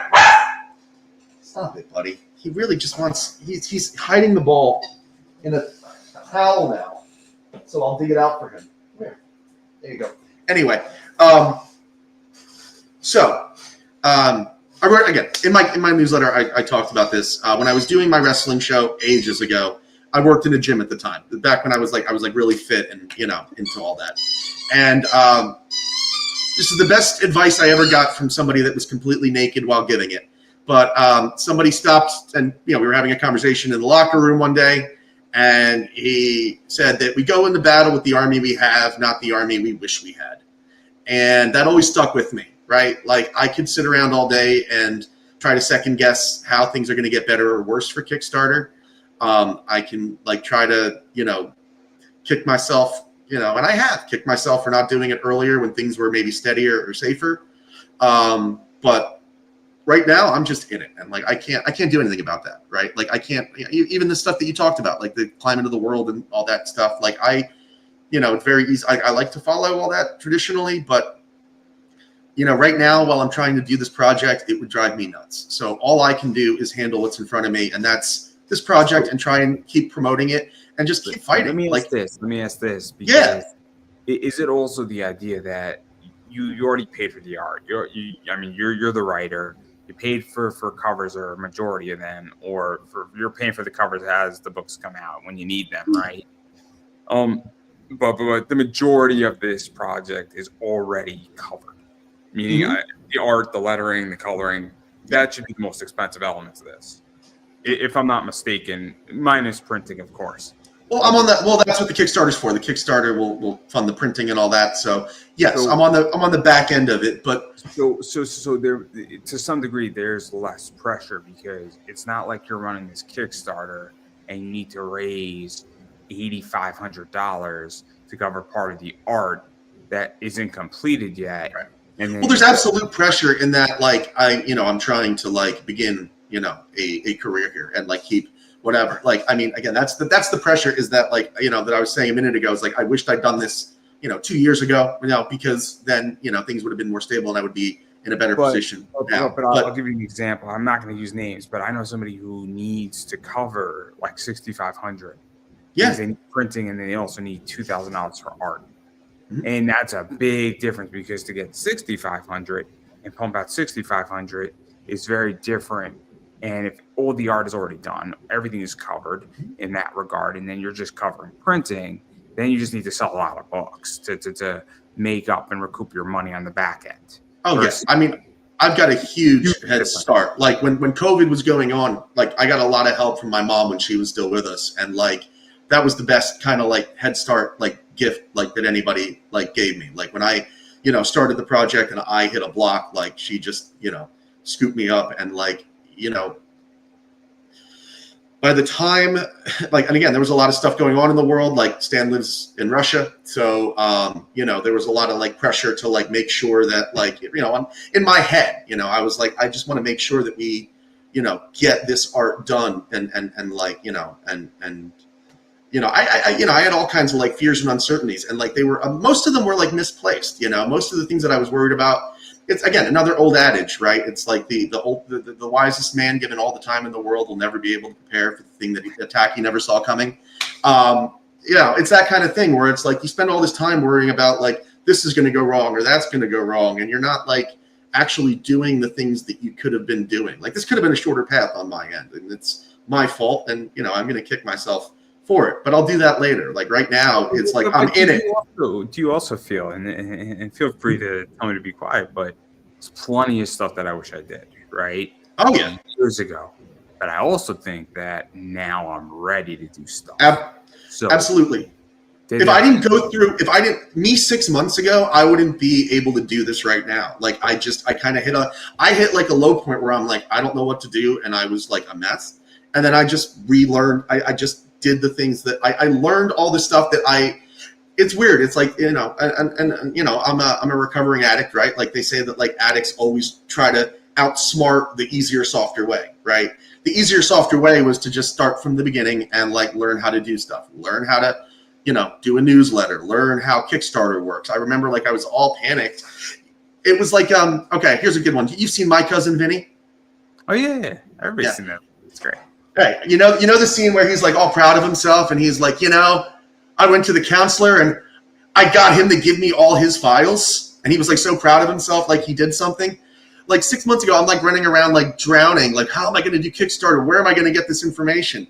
And I open up Kickstarter and there's like the Kickstarter handbook that has all that information if you just read it. Like it was right there. And like I really felt like Joe Pesci, where I'm like, oh man, it was like right there, and all I had to do was ask for it. So yeah, like you're right. Like you don't. It's not until you kind of like you sharpen the blade that like it eventually learns how to cut. It's funny in which I didn't learn how to interview by reading a handbook. I learned how to interview by interviewing. Right. Oh well, that's the other side of it too. Yeah, you can spend all the time learning and reading, but practical knowledge is the other side. You can't do one without the other. Funny, I didn't learn how to write an interview either by writing an interview, by thinking about how to write an interview. I wrote an interview, and my interviews used to be 9 fucking pages, and then they came down to 6, then they came down to 3, and now they're 2 to 3 pages, a lot of bullet points. But when I teach people, people ask me how you do it, I say your first 20, write every question out. Mm-hmm. Write every question out. You write bullet points, but you need to write it out first till you're comfortable getting it down to bullet points, getting it down to thought processes, and getting it down to components. But I can shoot raw too, and I have. Mm-hmm. But it's funny because there's some good interview stuff that I would not be able to pull off that I now can pull off. Mm-hmm. And do I wish that I did it a lot earlier? Without a doubt. But there's also the idea that I wasn't ready for it. No, But I was not. And honestly, it's weird because here's the thing, and I didn't. This is another phrase that people use a lot, and I'm going to advise it to everybody out there, and it's called trust the process. And it sounds like, whatever, but like I was like reading this stuff in the book, and they're like, oh, you do this, and then you grow your this, and then like people, start, and I'm like, that's not going to work. Like, that's not going to or that's not how things work. But like, honestly, the best things that I did were like, I'm going to go back to Travis, right? Like meeting Travis, getting in the Discord and just getting in that Discord and like asking questions. Like instead of like just being like, hey guys, I don't know this. What would you do? And like, I got like so many great creators that like, kind of like, just like, lifted your hand up out of the shit and was like, this is what you try this. And like, yeah, it's interesting. So I tried Whatnot and I read their handbook, but it wasn't going to work. Mm-hmm. And I realized quickly that it wasn't a fit for me. And even when I was selling books, what I was trying to sell and going live, it wasn't going to work. Well, that's the other thing is you got to ride the waves and like see what works and like be like, this works, this doesn't. I'll discard this, I'll keep this, and then I'll try this. And then you eventually get a formula that's I think. Is that I went back to eBay and then I figured out pricing on things of that nature. And also, though, it's a particular genre that's not working. So there's certain comics that work great on eBay and are killing it. And then there's certain things that aren't working great, but cards are killing it for me right now on eBay. Mm-hmm. So, there's also the idea that sometimes something might not work collectively. And I tried it. I tried the process, but it's also really important to know when to drop a process. But that's neither here nor there. But it is. It is there because that's like you said, that's part of it too, is like discovering what works for you. Cause like I look at other creators that are like, better at certain aspects of this than I am. And I can't, again, here we go. Another great wrestling piece of advice. I'm sure you've seen the Rise and Fall of ECW, right? The DVD. Oh yeah. Paul Heyman talks about this, that like accentuate the positives, hide the negatives, right? So he would say like he knew he couldn't compete with WWE on pyros and things of that nature. So he just didn't go there and didn't try to do those things. He just decided to do what he thought he could do, which was like good character, good story, exciting matches. So like, again, once you try this stuff, you start to figure out who you are along the way. And again, I'm still not there yet. Like I look at myself in these things and I think I'm still kind of a spastic mess, but I'll figure it out. And, one day I'll, it's like I may suck today, but like one day I won't. And I'm okay with that now. You got to be okay to look stupid. If you're not, again, Paul Heyman, again, if you're not afraid to fail, you got a shot at succeeding. So. Oh man, I have failed up. I have failed up. Yeah. And we look at me and we look at who's been on my show and probably 1,000 interviews, and I have failed up. Collectively, there's no question about it. And I will continue to fail up. And there's plenty of people who have been on, and I get a lot of rejections, and I just say, cool. Wait till we come around again and again and again and again. And you notice there's people now, I'm like, I don't want you on my show, and you can't pay me enough. And I don't care how big you are, and I will tell them that. And I won't tell them that in an email. I'll call them up and tell them. I wouldn't do that, but I'm not that bold. But what would you say? I said I'm not that bold, but all right. Like, hey, I don't want you, and you're not good enough. Goodbye. No. What it is that it's there gets a point where you have to make it crystal clear to everybody else, because my favorite line from Billions is that a win is not a win unless it's a kill, and it goes to this idea that sometimes you got to remind people, hey, You rejected me 3 years ago. I've hustled my ass off. You want now back on, and I'm not too sure I want you on because you rejected me first, and I don't know if you're at the quality of my show. Because what it does is that it's not the person who you're rejecting. It's not for them. It's to remind all of their friends that when I ask you the next time, think about realizing if you say no to me, is this opportunity to come again? Got it. Yeah, I mean, that makes sense, I guess. You You won't want to. You have to send messages, and you have to virtual signal because you and it sounds fucked up, and I know it is. But it also reestablishes territory, and it's an important thing to do every once in a while. But that's a whole different ballgame. Yeah, a whole different level. This is like 3-dimensional chess level. And I'm one of those kids. I'm one of those guys. But I digress. Not everybody likes that, but I do. right. But I do want to ask this question. This is around Kickstarters. Where do you think it's going? And where do you think comics are going? Because this is a big thing that is really complicated. Again, I am taking a break right now from comics. I'm really, really into anime right now. After you read Fisticuffs, of course. I mean, I'm still reading, but I'm not as heavy because obviously it's I get it. wrestling season right now. It's wrestling season. WrestleMania is really big. So, like, I go through cycles. WrestleMania season is real for me. Like, I get, like, I mean, even when especially when I was, like, in the meathead and stuff, I would lift harder during WrestleMania season. Like, it felt like I would get that spirit the way people get the Christmas spirit. What it is that I'm right now really in an anime drive, and I'm really in a wrestling drive right now. And, like, I'm watching a lot more wrestling. I'm watching Monday Night Raw. It's more accessible. I'm watching a lot more pay-per-views, WrestleMania, probably a few weeks after it. But then it'll die down for a while. And then maybe I'll pick up some comics. Maybe I'll pick up something else. Maybe I'll pick up some indie wrestling. I don't know. But right now, really from January to, like, pretty much May, it is all wrestling and it's all anime and other stuff. And then there's obviously some sports, and then baseball's going to kick up soon enough. Yeah, I look forward to baseball. Who's your baseball team? I'm a Mets fan. Oh, fuck off. Phillies. Phillies, man. I grew up, hour from Philly. Jersey split, man. I was at an anime con, and depending on the local bar in the area, what flag they're pushing depends where you are in New Jersey. So is it Southern and Northern New Jersey? Northern New Jersey, I think. Mets and Jets. Mets, Jets, Giants usually. Yeah. And then Southern is Phillies and Eagles. And but the NBA is tricky because I don't think Jersey is really split on the NBA. No, Jersey's Nets, I feel. I mean, we're not really like I've always found Jersey was like not really Sixers people.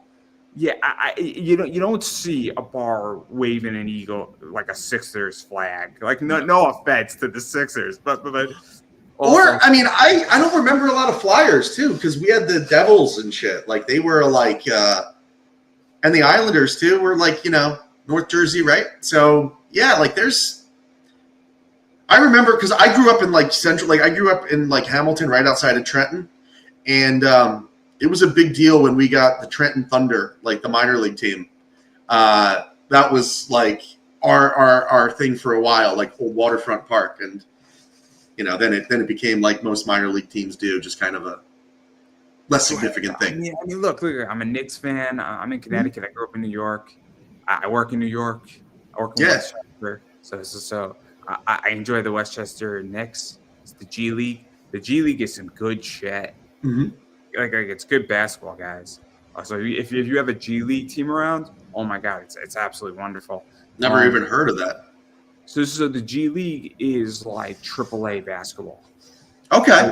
So it's NBA. It's part of the NBA technically, and it's really cool because like a lot of so these are players who are really good, and we're like the top of the top in college, but they're not good enough to be in the NBA, not because they're not great players, but because there's only so many spots in the NBA. Yeah. So you have guys like on the Knicks, they have a guy Tyler Kolek, and he's paid $9 million. So he has I think he had like an $8 million signing bonus, and he was like the 34th draft pick like 2 years ago. That's a pretty high draft pick if you think about it. Yeah. So, but like, there's not a spot for him in the NBA. So instead of having him sit on the 14th bench and not get any play time, he's playing every night in the G League. Right. Yeah. So baseball does that too. It's better to keep people active and playing. AAA. It's in AAA. So like that's but the NBA doesn't have a single A, double A, and AAA. They just have the G League. But then a guy gets injured. Guess what? You could call somebody in from the G League, but you can only keep so many players on your team in the G League. So anybody can poach from any team on the G League. Really? So the Charlotte Hornets or the Mavs can poach a player from the Westchester Knicks if he's not under a contract. It's kind of like baseball's like Rule 5 almost, like the Rule 5 draft. Sort of. But then where you can like protect certain players, but not the rest of the team. Yeah. So, but then it gets tricky. So the Mavs just poached somebody for 10 days, and then he got sent back to the Westchester Knicks. Okay. So then you're switching between franchises. It's so crazy, but it's a digress. But anyway, getting back to the question. So like, where do you think this is all going? Because with Kickstarter and comics and everything, because I think it's such an interesting environment right now. Because I am personally taking a break from everything for a lot of reasons, but I'm curious what you think, because things are complicated in comics right now. Mm-hmm. It's oversaturated is a good way to put it. Sure. Again, if you think I'm wrong, tell me I'm wrong. No. So this is the way I look at it, right? Is from a creator standpoint, and like from a creator standpoint, especially now, right? Like again, this is the difference between me now and like me a few months ago, right? Is like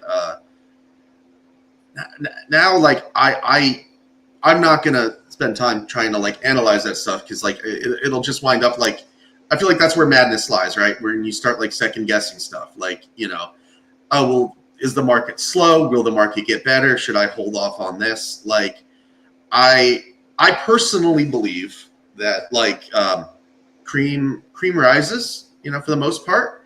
If you just, I believe if you like put out good content, it will it'll rise. It'll cut through. And I think doubly so, like, if you just keep kind of, I mean, especially again, I don't even consider myself in the business yet, so take this with a grain of salt or whatever. But like from like my experience, right, I feel like if you just focus on creating like a good catalog, a few good titles and stuff, and I think just try to like keep the rights to them, right, maintain creator owned, like eventually when you do get through, like all that kind of stuff will come along with you. So like I went through like a long period of this of like, hoping the light will come, of like kind of like waiting for the light to crack through of like self-inflicted misery. Now I'm gonna like just keep like focusing on like making comics, because like if I start worrying about other people's misery, it's gonna fucking crush me. So or what else is going on? So I'm just gonna like keep focusing on like these 6 issues of Fisticuss, and then I've got something else that Stan and I are working on right now. And then I've got another thing that I'd like to do in addition to that, and just keep trying to do this stuff. Because like with comics, like I remember when like Brian Bendis, eventually like, hit, all of a sudden, then all the Jinx World stuff is like big. And like when Brian Bendis eventually goes to Marvel, he brought Powers and Jinx and all that stuff with him, right? So like when Kirkman hit, all of a sudden a bunch of people realized Battle Pope was awesome. So like I just think that like eventually like when you like the to some degree, you're better off trying to make your own timing than trying to read the tea leaves and find timing. Because like with this book, like again, I'm just somebody like, again, this book is like finally out there. This was like 23 years of me like playing fucking double dutch, like waiting for that moment where I'm going to jump in into the right fucking spot. And like, it wound up almost crushing me. So I think it's better now to just focus on like making content. Let me ask this, because and I'll use me as an example. So I'll interview people, and then I've had interviews hit at weird times, right? Yeah. So there's a voice actor named Michael Zakis, and the interview was just slow as fuck. Now it has almost 10,000 views. Now Now, and I've had Bella Madison has had a similar reaction. Cherry DeVries had a similar reaction. And then a few other voice actors have had a similar reaction. And a few people in comics have had a similar reaction. So I also say, cool, maybe it's just out there. Nobody watched it when it came out.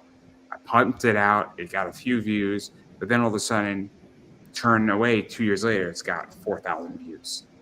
So maybe it didn't hit when it needed to hit, but then maybe there was a tag in there that was the right tag that directed it correctly, or maybe somehow got into the YouTube algorithm correctly, and now it's doing fine and it's generating 100 views a week or 70 views a week, right? Yeah. Or 30 views a week, but it's like clockwork, right? Because 30 views a week times 52 weeks is a decent amount of views, right?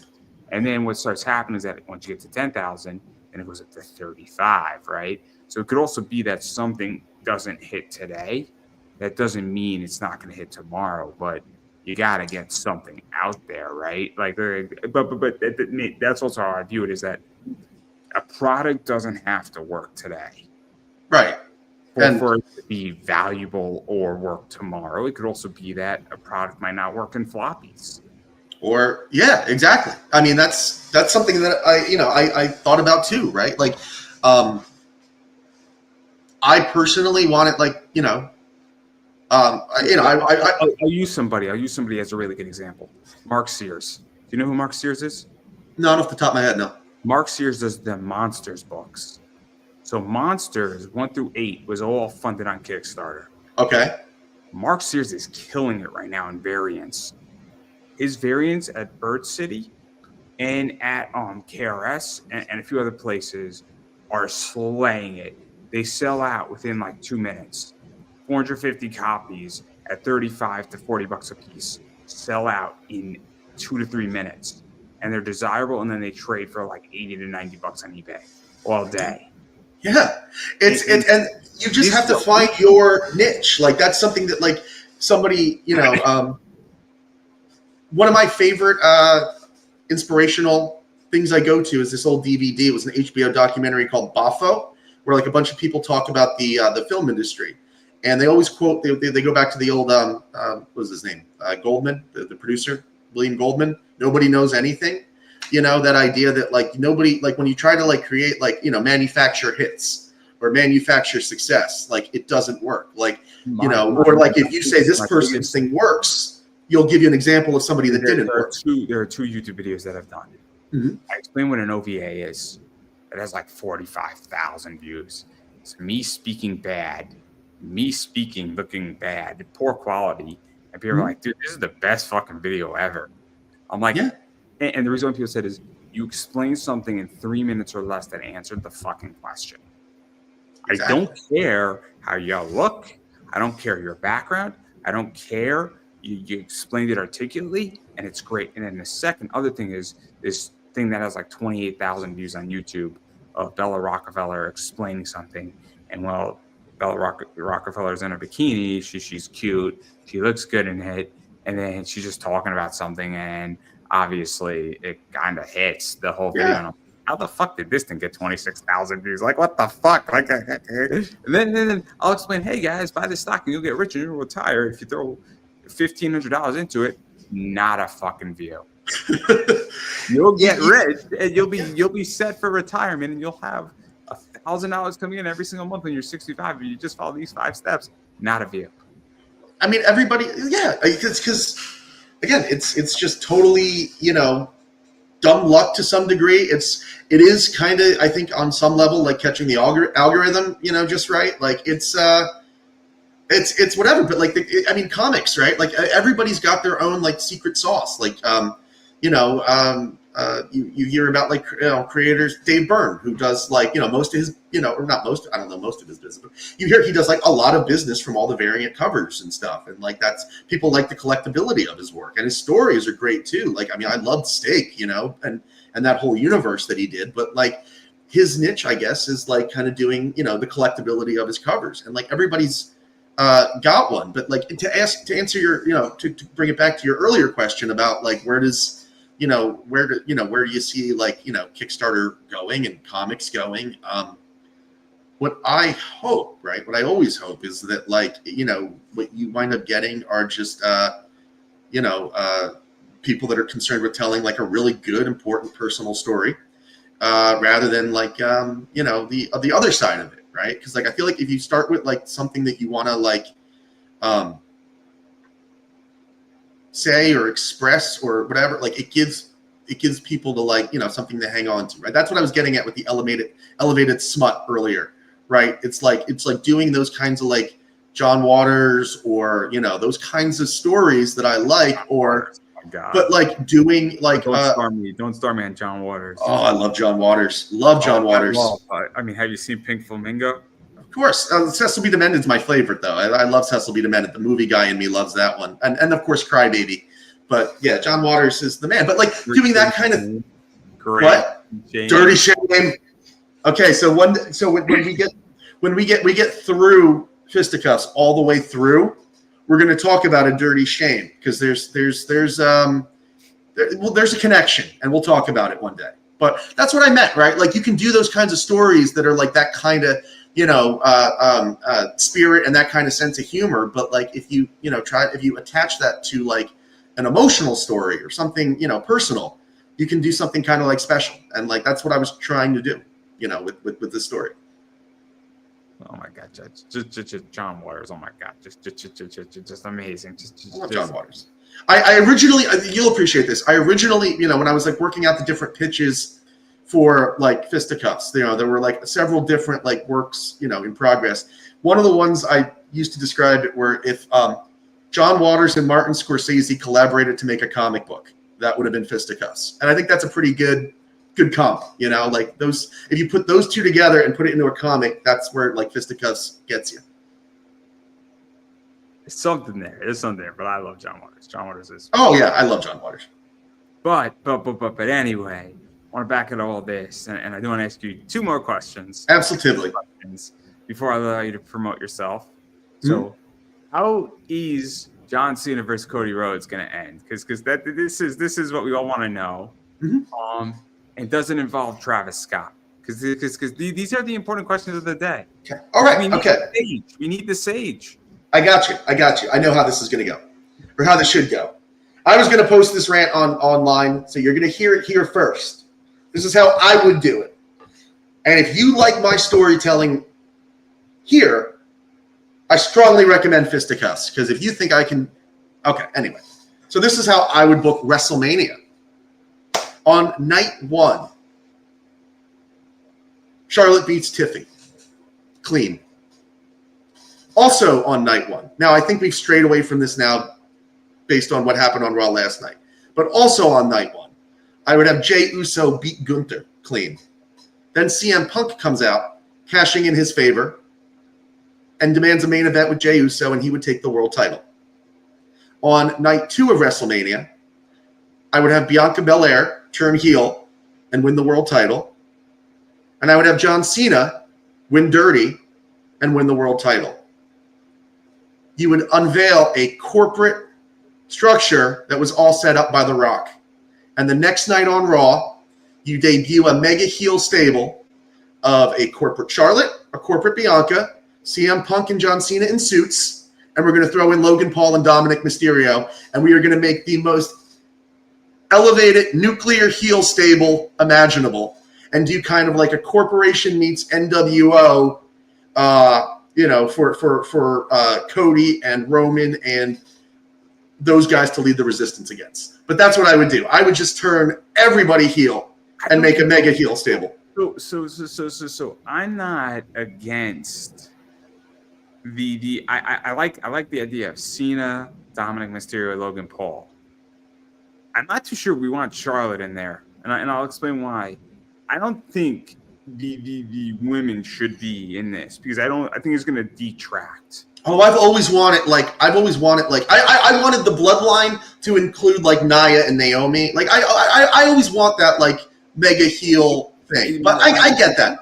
My issue here is that I think it's going to get too convoluted. Yeah, I get that. I don't think Charlotte can pull it off. I don't think she can pull it off. I think Bianca can pull it off. Yeah, I want heel Bianca. I've wanted that for a long time, and I really want them to do CM Punk heel. I don't think Charlotte can do it. I don't have a problem with CM Punk. I think CM Punk would be fascinating, right? You've seen when he turned heel in ROH and he came out in the suit and he signed his WWE contract on the world title? Like he can be that guy and work. This is what I think they should do, right? Mm-hmm. Impact / TNA did the main event Mafia versus that was great, right? I love the main event Mafia. There was the I forget the Resistance, or I forget what the whatever they were called. It's slipping my mind off of it, but it was the young guys in like the X division essentially, and the AJ and the pure babies, guns, and like those are like versus WWE guys who came. I just remembered when Kevin Nash tried to claim the X division as his own, and he was doing the splash off the bottom rope. I enjoyed Kevin Nash with Paparazzi TV. I thought that was funny. Oh, yeah. TNA in that era was like really like criminally underrated. Like they had a good product for years. Scott Steiner doing ring announcing. Yes, everything he did. Took over, and then he's like, "Get these fat pieces of shit out here! Like, get them out here! I don't know your name. I'm new at this." And like, he was reading the cards. It was great. Yeah, I love that. I'm an unabashed Scott Steiner fan. It's also Scott Snyder, but Scott Steiner fan. Like Steiner brothers are my favorite tag team. I think of all time. Like if you put a team together, like I've always been a fan of like that like collegiate wrestling style, like them, the Kurt Angle, the Taz, the suplexes. Like that's my jam. Like I like wrestlers like that. So I like them, but I also love when he went off the deep end and went like full like Steiner math and shit. Like it's so great. I don't have a problem with everything. I just don't think Charlotte would. I think Charlotte would from the stable. I think Bianca would be much better. You could throw Tiffy in there, then I don't care. But I would do like some kind of like Rock mega thing. And again, you've just got a lot of like really like nuclear heel potential there. Like I mean, Logan and Dominic have like such heat right now, and it's like I don't even think it's like X-Pac go away heat. I think it is more like, hey, we like you, we like to hate you heat. Like Logan Paul might have go away heat with some people, but that's fine. Logan Paul, Dominic Mysterio, John Cena would be a lot of fun. Oh my god. It'd be like a little evolution again, which I like. You know, I think that's what a good stable does, is like builds up people. Because then also what you get is that you have Cena eventually drop the title, either SummerSlam or Survivor Series, or what I made the argument is Cena's last run, maybe he should walk away with the title, and maybe, and I threw this idea out there, and people said this is a bad idea, but he wins the title sometime at Survivor Series. There's no more pay-per-views for the year. The following Raw, he just goes out to the ring. He leaves his boots and the title in the ring. Screen goes black, and then he disappears. And then the screen comes back on, and his title and the boots are just in the ring. And he's done. Because when you leave your boots in the ring, it means you're done. And that's the ending for John Cena. I had a similar idea on that. I had a similar take on that. What I would do, I would have Cena lose at Mania. If you go that route, there's a way to do this. I would have him lose at Mania, so Cody gets the clean win at Mania. That's the one that people remember. Have Cena take the title around SummerSlam. Have him like by like shady circumstances. Have him leave and like hand the title over to The Rock, and let The Rock be like inherit the championship. And now Cody's got to like beat the final boss, because eventually it's a waste if they don't do Cody and The Rock eventually. So I think they could do that and transition. But man, we could do like wrestling the whole night. It's like this is what we do on Fridays. Oh, dude, have me on. I'll come by. I would love to come by. Yeah. Oh yeah, we'll do wrestling. It'll be fun. But like, I like the idea of John Cena's last appearance of him leaving his boots on the ring. Yeah, I'm cool with that. Because that's the end. Because he is done now, and I think it would be extremely impactful. He comes out, and then his boots are just in the ring. Title, no title, his shorts, whatever, his sneakers, whatever you want to call it. But they're now in the ring, and that's how the last Netflix of his career ends, and So that's how the show ends. let me ask you this question then. So we know the ending, right, of his career. So then we work backwards. Let me ask you this question, because he brought this up. Who then would be the person to hold 18 titles? To do what? 18? Remember, he did at the thing. He's like, I want to win this title so I can shake the hand of the person that wins 18. Who do you see that could ever do that right now? Is there somebody? I don't think there is somebody. I mean, frankly, if it's going to be Cena for this generation, it should remain Cena. Like, they shouldn't give that to Cena and then have like Orton do it. Like, that would be a waste. Let it be Cena for a while. I'm just saying, like, is there a guy that you see coming up that has that kind of star potential to be like a repeat champion? Like, I don't know. That's a good question. Yeah, it is. It's a head scratcher. Because if in the women's division, if you were going to ask me, like, who on the women's division could just run away with a ton of title reigns, it's Roxanne. Like, she's got an amazing future ahead of her, and I could see, and she's young enough that she could do it. I don't know who the men's option would be. I would love to see like somebody like that's like on the rise up, like somebody like Braun, but I don't think Braun Breaker is that guy yet. You know, not close. So I don't know. It's interesting, and they always say the old thing about like the next guy doesn't look like the old guy. So I don't know. 18 is a lot. 18 is a lot of reigns. It is a lot. And I don't know. And technically, doesn't Flair technically have like 20 something anyway? So it's complicated. It should not be Orton. Orton won't be it, and Orton should beat John Cena's last match. It would be Orton or Edge, but they're not going to get Edge. No, I don't even like what Edge is doing right now in AEW. I'm not a fan. I think him and Moxley going at it.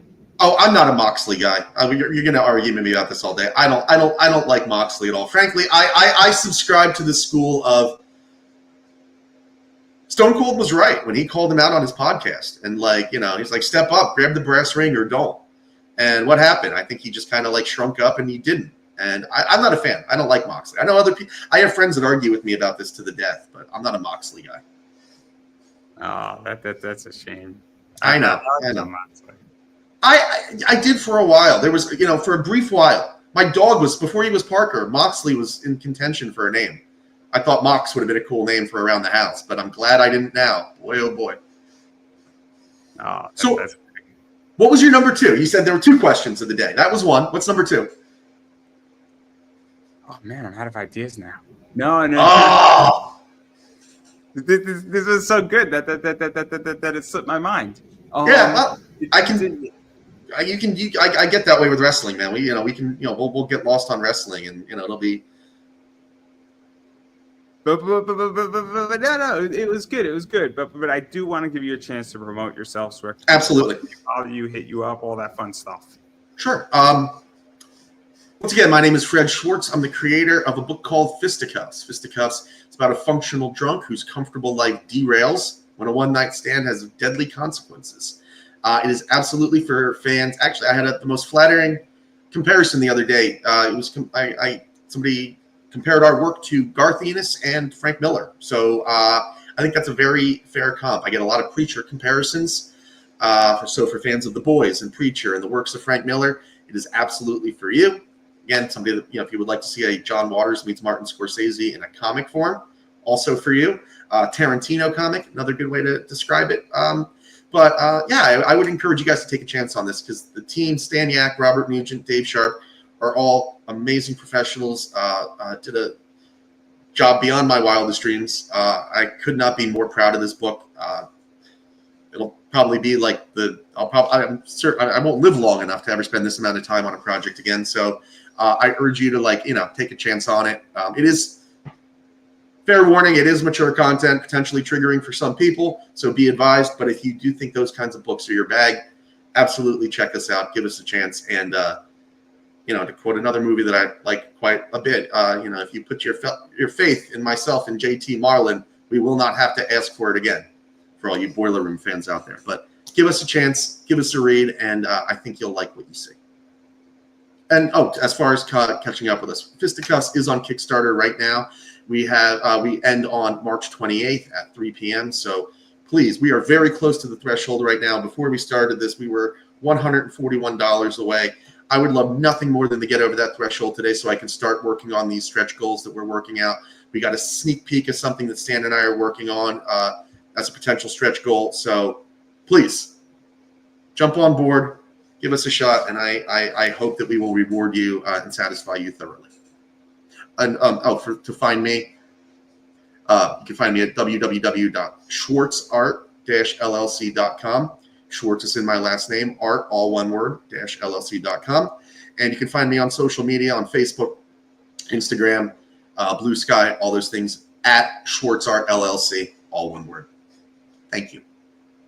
Wow, that's a lot right there, and you should go check all that out. And then as far as I'm concerned, obviously, I am Pop Anime Comics on Twitter/X, Pop Anime Comics on the gram or the Instagram, as the cool kids call it. I am Pop Anime Comics on Facebook. I am Pop Anime Comics on YouTube. Please subscribe. It is free, and you won't miss any interview that I do. And I got a lot of stuff out there. All my interviews are up there. There's probably like 1,000, maybe 1,100 of them. So there's a lot of content to watch if you want to start from the beginning. A lot of fun, a lot of micro content also gets up there. And I'm going to be adding a lot more stuff up. And then I got, I think, like 90 to 100 interviews that have never been published. So I got a lot of content to go through. And slowly that stuff is getting edited, handled, all that fun stuff. So go check that out on YouTube. I am Pop Anime Comics on TikTok. And then I do run a little eBay store called Pop Anime Comics Collectibles. So look for Comics and Collectibles. Come shop with us on eBay. And I do sell things like this in my store. I sell like these are awesome, man. There's only like 200 of them.